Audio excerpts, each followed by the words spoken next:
Welcome back. Weird times. Track speed videos in July. What is going on? Just kidding. Welcome to Cooking with Syxxes. Today we're making toast, and if we have time, we'll put peanut butter on it. Oh God. Not that bad. We didn't have time. What we do have time for is cheap beer. It's not even a beer today. It's a chilada. Oh, Matt, imagine thinking that Coors Banquet is a good beer. I never said good beer. I said premium domestic beer. Secondly, it's not called Coors Banquet. It's called Coors Original. I'm gonna see if I have a can.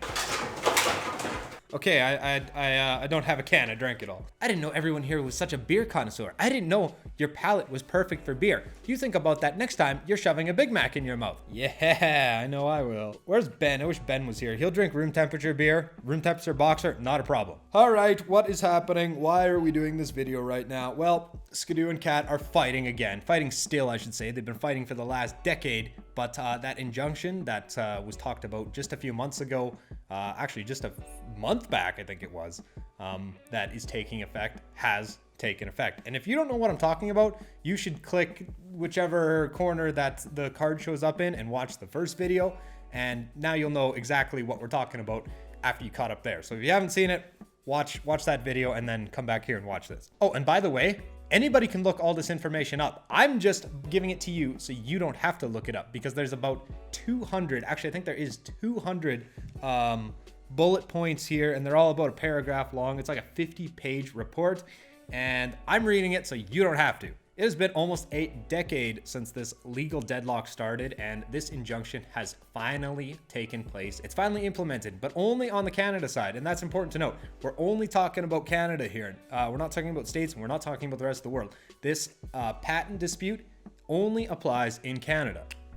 It looks like BRP has been writing letters or emailing various dealers around the country to basically take off all the snowmobiles that they have on their website which are affected, which is pretty much everything on a Pro Climb or a Pro Cross or even the Ascender chassis, because they're all very similar. They don't say that anywhere, but it's pretty obvious. The pyramidal design, BRP's patent, which is patent 264, has affected these sleds. So they are contacting dealers on the Arctic Cat side. That's right. BRP is contacting Arctic Cat dealers in Canada and saying, don't put these sleds on your site.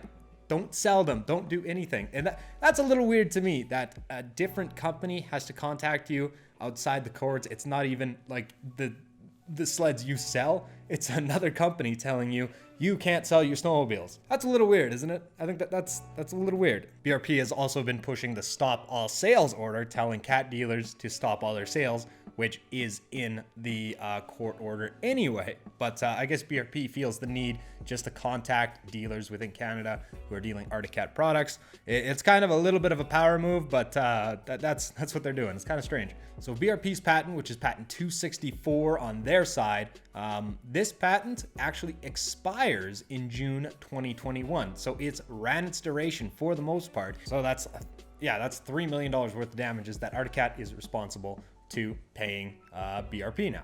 Now, I had to do a lot of reading to go through and find all of this. This next point, it's a little bit confusing because I'm not a lawyer.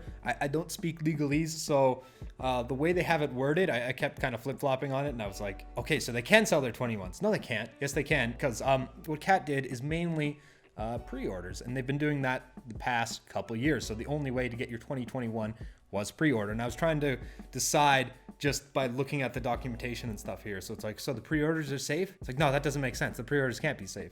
And they're not. At least I don't think so anyway. Generally, when a manufacturer releases a stop all sales order, it means stop your sales right now. I know a guy is coming to pick up his Wildcat or his new M8000 in an hour. That's too bad for him. This is a stop all sales order. So nothing can leave the shop, nothing can go through. And it's really easy for Cat to do that, because upon selling the unit, Cat offers a security pin. So you have to enter the security pin into the gauge, or else after a certain amount of hours, the sled will go into limp mode and it basically won't be able to move. So how they do that stop all sales order is they say, yeah, we're not giving you the code for that sled, because that code has to come directly from Arctic Cat. So it's a pretty easy way for them to say, we're not selling anything.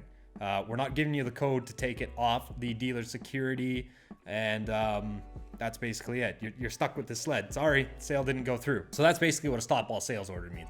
If you have pre-ordered a 21 sled and you are Canadian from Arctic Cat, I would be contacting your dealer at this point and asking about your deposit. Deposits range anywhere from 500 to 1,000 usually on sleds. A lot of manufacturers have been doing the spring order only program for their sleds. Cat has been especially pushing it lately to clear out their old inventory.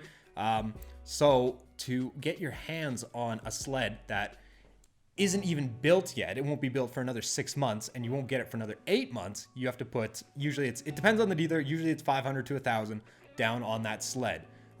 So in this case, if Arctic Cat is not able to appeal the court order, I don't know what happens to the deposit. I would hope that the dealer refunds it because you're not getting your sled, but I would be asking about that for sure. I mean, at this point, it's just more bad news for cat dealers. Like, cat dealers haven't gone through like enough trouble in the last 5 years or so. I know a lot of people have seen cat dealers disappear in their area. There's a couple of sole cat dealers who just dealt cat and basically nothing else. A few of them are gone. You're seeing less of those now because cat actually isn't a product that you can just live off of anymore. It used to be, but it's not really something that a dealer can have in their inventory and only have that one product line anymore. It's not really viable anymore. So dealers are now going to be stuck in a whole season where they cannot sell any snowmobiles whatsoever. I would be very surprised if you didn't see more dealers disappear. I really think that you're going to see less dealers over this. Arctic Cat is of course battling the injunction. Their lawyers are on the case as we speak. They're trying to get things overturned on the Canada end and trying to get these sleds, 2021 models, that I think have just barely been built, or maybe they stopped building them to send to Canada to the customers who have pre-ordered them. They're working on it. It's hard to say. Maybe it's going to be a dry year for Cat. Maybe you won't be able to get your hands on a 21, and maybe you're just going to have to wait to 2022, and maybe you're going to have to find another dealer altogether. Yeah, it does suck for the fact that you're taking Cat right out of the running for 2021 snowmobiles. That sucks for them big time. The markup on sleds isn't all that big, quite honestly. So when you go into a dealer and you ask, oh yeah, sure, I'll buy that quad, but you're gonna throw in a winch and a helmet and I'll buy that quad. Okay, I always use this example because it's a good example. Then the dealer says no. And do you know why the dealer says no? Because then they're losing money on the unit. It doesn't work like a car sales does, where the markup on the unit is big, the dealer profit is huge. They're getting that commission check for the salesman. Of course, the salesman will still get commission check, or they're by the hour, or however that dealer works. So much of the time, especially on sleds that are a year old or 2 years old, or sometimes even 3 years old, in Arctic Cat's case, in a lot of the sleds that are on the market now, because there's still lots of 2017s out there, they will be losing money on them. And then you see the other end of the spectrum, which is dealers that are trying to sell a 2017 for like 16, 17 grand, a brand new mountain cat.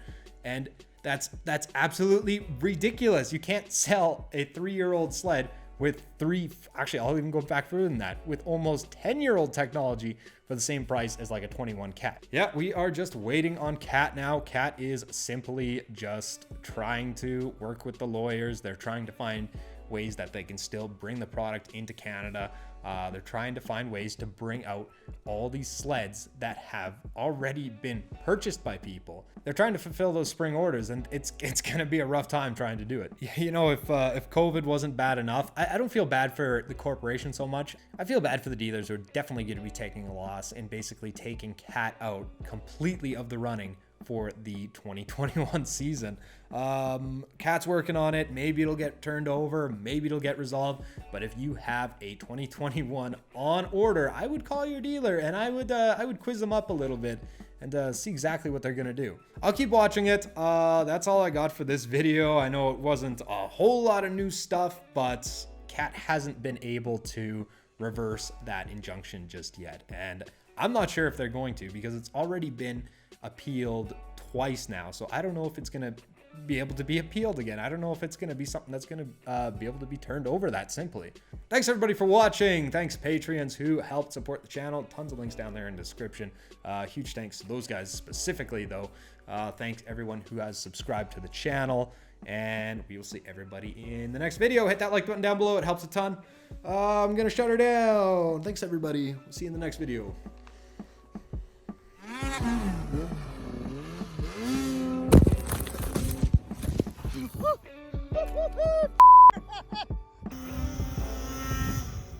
Oh my God!